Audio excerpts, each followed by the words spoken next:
the housing right now is right in the spotlight because of Grenfell Tower, because of that awful fire that killed so many people. Here in Greater Manchester, we've seen yet more tower blocks being failing fire safety tests today, 11 more blocks today. That's on top of the already 15 that have been announced over the last couple of days. Who do you blame for the failure of those fire safety tests? It's too easy, isn't it, just to point the finger at any one individual or any one organisation. There's been a collective failure here, a collective failure to ensure that we are building decent, safe homes for people at all levels of society in all parts of the country. And there's got to be a kind of shared acceptance of the blame for that.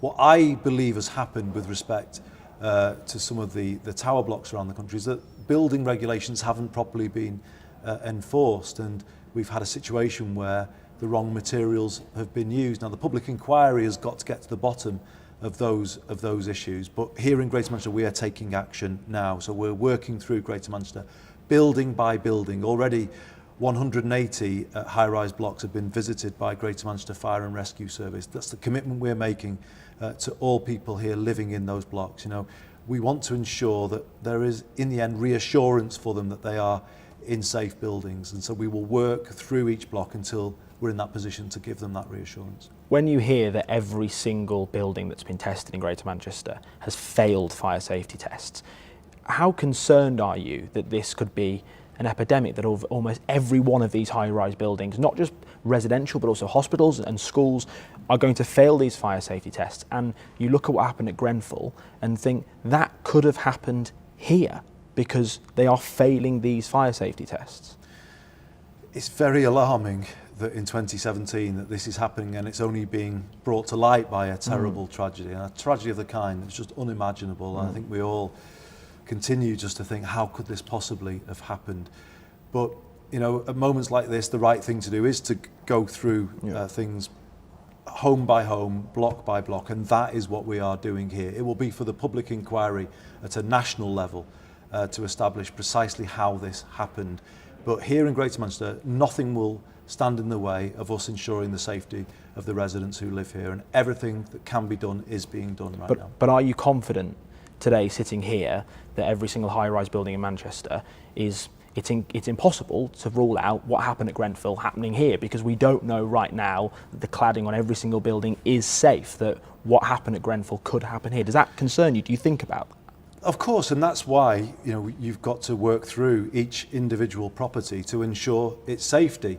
But I think people can have confidence here that, you know, we have councils that have always had a very high regard for the safety of their residents. We have a fire and rescue service that is very, very professional in what it does, and those organisations will work as quickly as they can to provide the reassurance that people are looking for.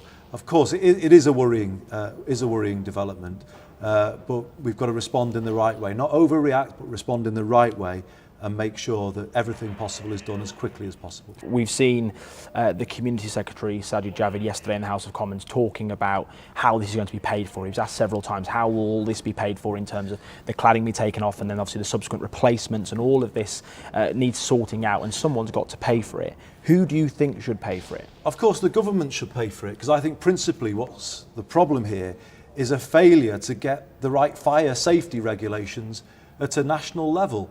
And I find it really quite galling that on a day when the Minister's government was throwing £1 billion to create a political deal to keep them in jobs and keep them in government, that they're then also standing up and saying, well, we can't spend money to ensure the safety of people living in properties across England. How can that possibly be right? So I do feel quite frustrated and quite angry when I see that it's easy to shake the money tree and find money to keep the Conservative Party in government, but it's not as easy to find money to ensure the safety of residents across England. That is not acceptable at all to me, and they can expect to be hearing from me with regard to helping our councils, helping our housing associations ensure that all measures are introduced to keep people in our buildings safe. Finally, he made the point in the Commons that it's a legal requirement of housing associations to make their buildings fit for habitation. Do you not think that the housing associations here should take some responsibility in terms of payment, because ultimately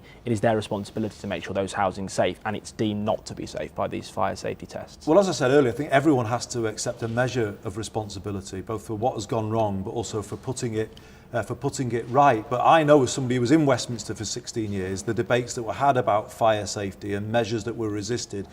We saw a big change when the fire service was no longer the body that gave certificates to buildings to prove they were fire safe, and I think that's led to an undercutting of the standard. So decisions have been taken in Westminster that I think has weakened fire safety protection over the years, and that's why central government has to accept its main share of responsibility to put things right.